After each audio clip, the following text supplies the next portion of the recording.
लोग अपनी मौत से नहीं डरते, लोग डरते हैं अपनी पहचान खो जाने से। लोग डरते हैं उस इमेज के खराब हो जाने से जिसके लिए उन्होंने सालों मेहनत की है। लोग डरते हैं बेवफाई से, लोग डरते हैं किसी के दूर चले जाने से, कि कोई उनको छोड़कर चली जाएगी या चला जाएगा। लोग इससे डरते हैं। लोग डरते हैं अपनों के खोने से। और एक और सच बात बताऊं, लोग डरते हैं पैसा दूर चले जाने से। यह एक ऐसी सच्चाई है जिसको कोई नकार नहीं सकता, और चाहे कितनी ही बड़ी बातें कर लो, अरे कोई फर्क नहीं पड़ता यार, ये चीजें हैं तो सही, अरे पैसा इतना मायने नहीं रखता, बाकी चीजें हैं तो सही, पैसा मायने रखता है। इस बात को भूलना मत कभी भी, पैसा बहुत ज्यादा मायने रखता है।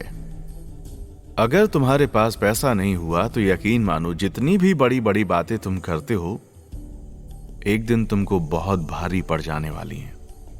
सच में बहुत भारी पड़ेंगी ये बातें। तो इसलिए कभी भी पैसे के बारे में तो नेगेटिव बातें बोलनी ही नहीं है। पैसा बहुत बड़ा है और सच में बहुत बड़ा है।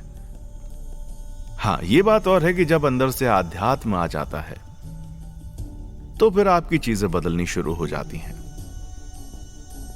पर यह दुनिया जैसे तुम अपनी आंखों से देखते हो, जहां पर तुम्हारे रिश्ते होते हैं, तुम्हारी गर्लफ्रेंड, बॉयफ्रेंड, तुम्हारे रिलेटिव्स, माता पिता, दुनियादारी, सब कुछ, यहां पर पैसा बहुत बड़ा है।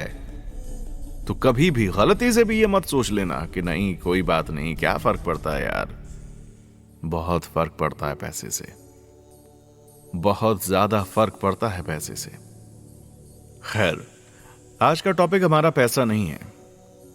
आज हम बात करेंगे ओशो के उन विचारों के बारे में जो ओशो ने कहे हैं मृत्यु के बारे में, मौत के बारे में। इसके बारे में हम डिटेल में बात करेंगे। आप जल्दी से चैनल को लाइक, शेयर और सब्सक्राइब कर लें। और एक बात मुझे बताएं, क्या आपको मौत से डर लगता है? अगर लगता है तो क्यों लगता है? और मौत आपके मायने में क्या है? क्या समझते हैं आपकी मौत क्या है? बताइएगा मुझे। खैर, अब हम बात करते हैं ओशो के बारे में। ओशो ने कहा है कि मौत का इंसान को पहले से पता होने लग जाता है,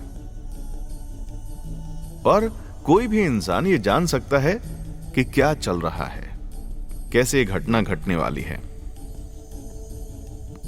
ओशो कहते हैं कि या तो प्रारब्ध को देखकर या फिर कुछ लक्षण और हैं जिनको देखकर ये इंसान जान सकता है। जैसे कि जब कोई व्यक्ति मरता है तो मरने के ठीक 9 महीने पहले कुछ ना कुछ होने लगता है उसको। पर बात यह है कि हम इतने जागरूक ही नहीं होते। हम तो अपनी रोजमर्रा की जिंदगी में बिजी है ना। वीकेंड्स पे पार्टी करना है ना, कहीं पर भी सीपी चले जाओ या नोएडा चले जाओ या जिस भी शहर में आप रहते हो वहां के किसी पब्लिक प्लेस पर जाओ, क्लब में, बार में, और बस ये जिंदगी जी रहे होते हैं। या अगर आपकी एज हो गई है तो फिर वही रोज की जिंदगी, पार्क जाना, अखबार पढ़ना, नेतागिरी पर बातें करनी, ये पार्टी अच्छी, वो नेता अच्छा, हमें ध्यान ही नहीं है अपना, और इस वजह से महसूस नहीं हो पाते लक्षण। ये घटनाएं बहुत ही सूक्ष्म होती हैं। और ओशो कहते हैं कि हर व्यक्ति मरने के 9 महीने पहले कुछ अलग महसूस करने लगता है। यह निर्भर करता है कि समय का जो अंतराल गर्भधारण और जन्म के बीच में मौजूद रहता है, उतना ही समय मृत्यु को जानने का रहेगा। अगर कोई भी व्यक्ति गर्भ में 9 महीने रहने के बाद जन्म लेता है तो उसे 9 महीने पहले मृत्यु का आभास होना शुरू हो जाएगा। अगर कोई 10 महीने गर्भ में रहता है तो उसे 10 महीने पहले मृत्यु का आभास होगा। और जो भी बच्चे, वो हम कहते हैं ना कि प्री मैच्योर हो गए, तो उनके साथ में ये जो टाइम होगा वो कम भी हो सकता है। तो कुल मिलाकर इस बात पर निर्भर करती हैं सारी चीजें कि आप गर्भ में कितने समय रहे हैं। ओशो बताते हैं कि मृत्यु के पहले इंसान के नाभि चक्र में कुछ कुछ होने लगता है, जैसे हम कहते हैं हारा सेंटर, वो एक्टिव हो जाता है, क्योंकि गर्भ में आने और जन्म के बीच में 9 महीने का अंतर था। और भी कई चीजें होती हैं जो कि इंसान को महसूस होने लगती हैं, जैसे कि इंसान मरने से पहले ठीक 6 महीने पहले अपनी नाक की नोक को देखने में धीरे धीरे असमर्थ होने लगता है, क्योंकि आंखें धीरे धीरे ऊपर की ओर मुड़ने लगती हैं। जब इंसान की जान जाती है तो आंखें पूरी तरह से ऊपर की ओर हो जाती हैं, लेकिन मृत्यु के पहले ही लौटने की यात्रा का आरंभ होने लगता है। होता यह है कि जब एक बच्चा जन्म लेता है तो बच्चे की दृष्टि स्थिर होने में करीब 6 महीने लग जाते हैं। आपने देखा होगा, नोटिस किया होगा बच्चों को, है ना, लगातार इधर उधर देखने लगते हैं। फिर धीरे धीरे वो लम्हा भी आता है जब बच्चे आपको देखते हैं और मुस्कुरा देते हैं, है ना। बहरहाल, इसमें कुछ अपवाद हो सकते हैं।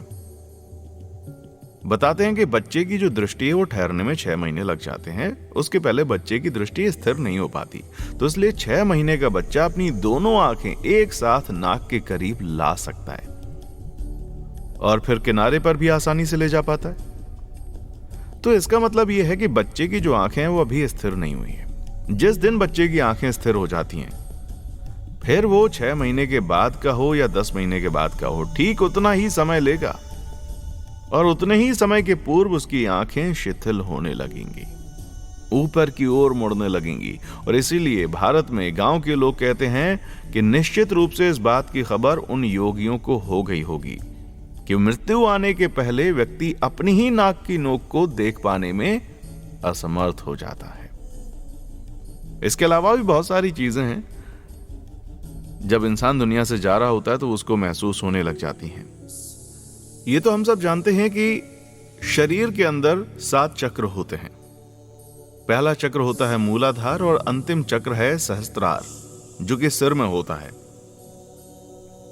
इन दोनों के बीच में 5 चक्र और होते हैं, और जब भी किसी इंसान की मृत्यु होती है तो वो किसी एक निश्चित चक्र के द्वारा अपने प्राण त्याग देता है। व्यक्ति ने किस चक्र से शरीर छोड़ा है वो उसके इस जीवन के विकास को दर्शा देता है। साधारणतया लोग मूलाधार से ही अपने प्राण त्यागते हैं, क्योंकि जीवन भर लोग काम केंद्र के आसपास ही जीते हैं। वे हमेशा सेक्स के बारे में सोचते रहते हैं, उसी की कल्पना करते हैं, उसी के सपने देखते हैं, है ना। उनका सब कुछ सेक्स को लेकर ही होता रहता है, जैसे कि उनका पूरा जीवन काम केंद्र के आसपास ही केंद्रित हो गया हो।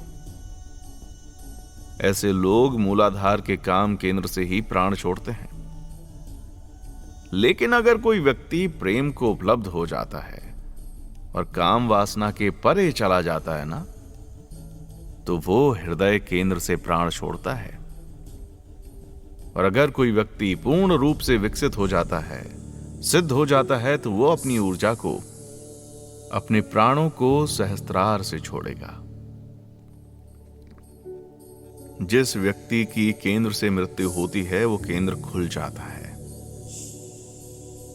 क्योंकि तब पूरी जीवन ऊर्जा उसी केंद्र से निर्मुक्त होती है मेरे भाई। जिस केंद्र से व्यक्ति प्राणों को छोड़ता है ना, व्यक्ति का निर्मुक्ति देने वाला वो बिंदु स्थल खुल जाता है। इसको देखा भी जा सकता है। हालांकि इतना मैं बता देता हूं कि अभी तो ये देख पाना मुनासिब नहीं है, पर हां, शायद आगे के समय में जब टेक्नोलॉजी बहुत ज्यादा हो जाए तो शायद इंसान ये बात पता लगाने में समर्थ हो जाए कि इंसान की जो आत्मा थी वो कहां से निकली है। वैसे इसकी संभावना योगियों को हो गई होगी, तभी उन्होंने ये बात कही है ना, कि जब भी कोई आत्मा बाहर निकलती है तो एक विशेष केंद्र टूट जाता है और वहां से ऊर्जा बाहर चली जाती है। वैसे यह भी कहा जाता है कि जब कोई व्यक्ति संयम को उपलब्ध हो जाए तो मृत्यु के ठीक दिन पहले वो सजग हो जाता है कि उसे कौन से केंद्र से शरीर को छोड़ना है। अधिकतर तो वो सहस्त्रार से ही शरीर को छोड़ेगा और मृत्यु के 3 दिन पहले एक तरह की हलचल, कुछ गति उसको महसूस होने लगेगी। उसको पता चलेगा कि मृत्यु को ग्रहण कैसे करना है और मौत को गले कैसे लगाना, यह आप पर निर्भर है। आप हंसते मुस्कुराते हुए उसको गले लगाना चाहें तो वैसे, या फिर रोते परेशान होते हुए गले लगाना चाहें तो वैसे जो आम इंसान होते हैं वो ज्यादातर अपनी जो रोजमर्रा की गतिविधियां होती हैं उनके बारे में सजग ही नहीं होते, है ना। तो फिर एकदम हाई लेवल की इंटेंसिटी, वो ध्यान, योग, वहां तक की तो बात ही करना कुछ अलग सा लगता है ना। सो ये तो कुछ चीजें हैं जिनके बारे में बताया जाता है कि इंसान जब शरीर को छोड़ रहा होता है तो उसको यहां से ऐसे पता चल सकता है। पर ऐसी और भी कई चीजें होती हैं जब इंसान जीते जी मर जाता है ना। इसमें तो कोई दो राय नहीं है और मुझे नहीं लगता कि कोई भी इस बात से इत्तेफाक नहीं रखता होगा। इंसान की मौत यह बताती है कि इंसान ने अपना जीवन जिया कैसे है। सच बता रहा हूं, फर्क नहीं पड़ता कि तुम अभी कितने साल के हो चुके हो। अपनी जिंदगी को पलट के देखो और अंदाजा लगाओ कि तुम कितना टाइम जिए हो। कितना टाइम जिए हो तुम्हें अंदाजा लग जाएगा कि तुम्हारा जीवन कितना था उसमें। तुम जिए जा रहे हो, यह तो बात ठीक है, पर सच में जिए कितना हो तुम? यह सवाल जिस दिन तुमसे पूछ लिया जाएगा ना, तुम हिल जाओगे अंदर से। यकीन ना हो तो कभी खुद ही हिसाब किताब करने के लिए बैठ जाना। देख लेना कि तुम किन मजबूरियों में उलझे रहे, कैसी कैसी बेवकूफी भरी बातों में उलझे रहे, जिससे कि जीवन कब आंखों के सामने से निकल गया पता ही नहीं चला, है ना। आंख बंद करना कभी और महसूस करना वो सारे पल जो कि तुम बहुत अच्छे से जी सकते थे। शायद कोई रिश्ता तुम्हें याद आ जाए जो कि किसी बेवकूफी की वजह से टूट गया हो सकता है कि उस रिश्ते में गलती तुम्हारी हो, या यह भी हो सकता है कि उस रिश्ते में गलती सामने वाले की हो। कुछ भी हो सकता है, पर वो रिश्ता तो टूट गया था ना। तो जब वो रिश्ता टूटा तो तुम्हारा क्या हाल हुआ था? बहुत ही बुरा हाल हुआ था। यूं समझ लो कि जीते जी मर गए थे, है ना। पर ये जिंदगी है, रुकती नहीं है। जिंदगी आगे बढ़ती चली जाती है और जो उम्र आज तुम्हारी निकल गई वो कभी वापस लौटकर नहीं आएगी। तो तुमको चुनना है कि तुम उस वक्त को, उस हालात में अपने लिए क्या करोगे, कैसे अपने आप को अच्छा बना सकते हो, ये तुम्हें तय करना होगा। क्योंकि बात सिर्फ एक रिश्ते के टूटने की नहीं है। जिंदगी के जब पन्ने पलट कर देखोगे तो लगेगा कि बहुत कुछ ऐसा था जो कि बहुत अच्छा हो सकता था। फिर वो हो सकता है कि तुम्हारे माता पिता से तुम्हारे रिश्ते हों। तुमको महसूस होगा कि शायद वो बहुत अच्छे हो सकते थे पर हो नहीं पाए। और जब ये सारी बातें मैं कह रहा हूं ना कि किसी अपने से रिश्ता टूट गया, माता पिता से रिश्ते खराब हुए, या जिंदगी में कुछ बहुत बड़ा अचीव करते करते रह गए, तो कहीं भी अपने आप पर शक मत करने लग जाना कि गलती तुम्हारी है। क्योंकि एक चीज याद रखना कि एक चीज और होती है, और वो है नियति, भाग्य, है ना। तो कभी ये सोचकर संतोष कर लेना कि ठीक है, शायद मेरे भाग्य में ये था। हम इंसानों की फितरत पता है कैसी है?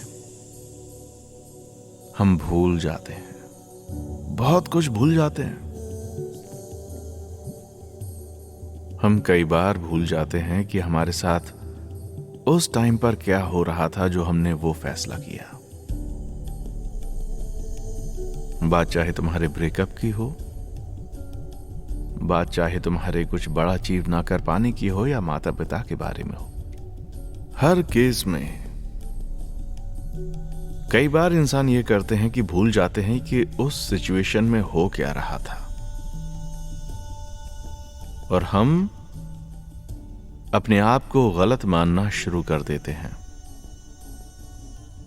वो जो गलती का एहसास है, सेंस ऑफ गिल्ट जो है, वो हम अपने अंदर ले आते हैं। जो मैं कह रहा हूं ना कि जिंदगी के पन्ने पलटकर देखो अपने पुराने, बहुत कुछ ऐसा लगेगा कि आप बहुत अच्छा कर सकते थे पर नहीं कर पाए, नहीं हो पाया। इसमें अपनी गलती ढूंढने मत लग जाना। गलती ढूंढ सकते हो पर अपने आप को गलत मत मानना। दोनों अलग अलग बातें हैं। अपनी गलती ढूंढना और अपने आप को गलत मानना। क्योंकि आज आप जो फैसला कर रहे हैं वो आज की परिस्थिति के हिसाब से है। आज आपको शायद यही सबसे बेहतर लगा इसलिए आपने ये किया। कल को आपको कुछ और सबसे बेहतर लगेगा, आप वो करेंगे। और परसों शायद आपको याद आए कि नहीं यार, मैंने कुछ गलत किया था उस दिन। तो पछताना नहीं है, क्योंकि तुमने सालों पहले जो किया उस टाइम तुम्हारी बुद्धि उतनी ही थी, तुमने दुनिया को उतना ही देखा था, और शायद हालात जो थे वो उस वक्त के हिसाब से वैसे ही थे कि तुम इतना ही सबसे बेहतर कर सकते हो। तो जो भी तुम बेहतर कर सकते थे उस टाइम के हिसाब से तुमने वो किया। अब आज की सिचुएशन से उसको कंपेयर मत करना। जैसे कि यूं ले लो कि जब आप स्कूल जाते थे तो आपकी पॉकेट मनी कम थी। आप अपने बर्थडे पर एक टॉफी का पैकेट लेकर चले जाते थे और पूरी क्लास में बांट देते थे, है ना। पूरी क्लास खुश। कुछ बच्चे ज्यादा डब्बे ले जाते होंगे, पूरे स्कूल में बांट देते होंगे, पूरा स्कूल खुश। नाम हो गया कि वाओ, इसका बर्थडे था। कितना खर्चा हुआ उसमें? मुश्किल से 500 रुपए, है ना। पर जैसे जैसे आप बड़े हुए, 500 रुपए में तो केक नहीं आता कई जगह पर, है ना। तो 500 रुपए का केक लाकर आप काटने लग गए फिर भी। अब अगर आप ये सोचो कि बचपन में तो इतने कम में काम चल रहा था, अब नहीं चल पा रहा, अरे वो उस टाइम के हिसाब से बेस्ट था यार, अब नहीं है। समझो इस बात को। यही तो मैं तुमसे कहना चाह रहा हूं कि ऐसा मत सोचो कि तुमने कुछ गलत किया है। नहीं, अगर ऐसा करोगे तो फिर शायद जीते जी मरने लग जाओ। Don't do this. फील करो, जरा देखो, उस टाइम के हिसाब से वो बेस्ट था, आज के हिसाब से ये बेस्ट है, और कल जो बेस्ट हो सकता होगा वो करोगे। क्योंकि जिंदगी लगातार बदल रही है और तुम भी बदल रहे हो। सब कुछ बदल रहा है, तुम्हारी सराउंडिंग भी बदल रही है, और तुम मानसिक तौर पर भी तो बदल रहे हो। इस बात से कैसे इनकार किया जा सकता है। तो ये जो बदलाव है इसको स्वीकार करते रहो। अगर स्वीकार नहीं करोगे, पुराने होते चले जाओगे। समय के साथ नहीं चलोगे तो बहुत पीछे छूट जाओगे, और फिर अचानक से एक दिन आंख तुम्हारी खुलेगी, अपनी जिंदगी को तुम देखोगे और पाओगे कि बहुत सारे लम्हे, दिन, महीने, साल तुमने ऐसे ही गवा दिए। तुमने कुछ नहीं किया। तुम बहुत कुछ कर सकते थे, जिंदगी को बदल सकते थे अपनी, पर तुमने नहीं बदला, सिर्फ और सिर्फ अपनी लापरवाहियों से। और फिर हो सकता है कि एक दिन तुम्हें ऐसा महसूस होने लगे कि जिंदगी तो कहीं बहुत पीछे ही छूट गई है। वो इंसान जो हंसता मुस्कुराता रहता था, वो इंसान जिसमें एक ऊर्जा थी, वो इंसान जिसमें दुनिया बदल देने की चाहत थी, वो जिम्मेदारियों में ऐसा उलझा कि वो कहीं पर खोकर रह गया। मत करो ऐसा, बिल्कुल मत करो। जी लो, इससे पहले कि मौत आए, जी लो। और अगर तुमने अपनी जिंदगी को पूरे तरीके से जिया है, मौत से डर नहीं लगेगा, बिल्कुल भी डर नहीं लगेगा। और जैसा कि मैंने सबसे शुरुआत में कहा था कि लोग मौत से नहीं डरते, वो डरते हैं अपनी पहचान खो जाने से। छोड़ दो इस अहंकार को, विलीन कर दो, बस जी लो। मत इतना सोचो कि कोई क्या कहेगा, कोई क्या सोचेगा। जी लो, जी लो इससे पहले कि जीवन खत्म हो जाए और तुम बस ये सोचते रहो कि दिन, महीने, साल मैंने बर्बाद कर दिए थे। अभी भी जितना भी जीवन बाकी है, जिस भी एज ग्रुप में, जहां पर भी खड़े हो, वहां से आगे बढ़ जाओ। महसूस करो खुद को, इस जीवन को जी लो। इन्हीं शुभकामनाओं के साथ मुझे दीजिए इजाजत। जा रहा हूं इस वादे के साथ कि जल्दी फिर होगी मुलाकात। अपने ही चैनल सुपरहिट जिंदगी को लाइक, शेयर और सब्सक्राइब करना बिल्कुल ना भूलें। कमेंट सेक्शन में जरूर बताएं आपको हमारे शोज कैसे लगते हैं, और जो भी आप कहना चाहें, कमेंट सेक्शन आपके लिए है। अपने विचार हमें दें। चैनल को शेयर करना, वीडियोस को शेयर करना, आपका प्यार लगातार मिल रहा है, उसके लिए बहुत बहुत शुक्रिया। हम पूरी कोशिश करेंगे कि और ऐसे दिल को छू लेने वाली बातें हम आपसे करते रहें। आज के लिए बस इतना ही। खुश रहें, खुशियां बांटते रहें, जरूरतमंद लोगों की मदद करते रहें और सुनते रहें अपना ही चैनल। नाम मेरा आर्यन है, ये मत भूलना। देखने के लिए शुक्रिया।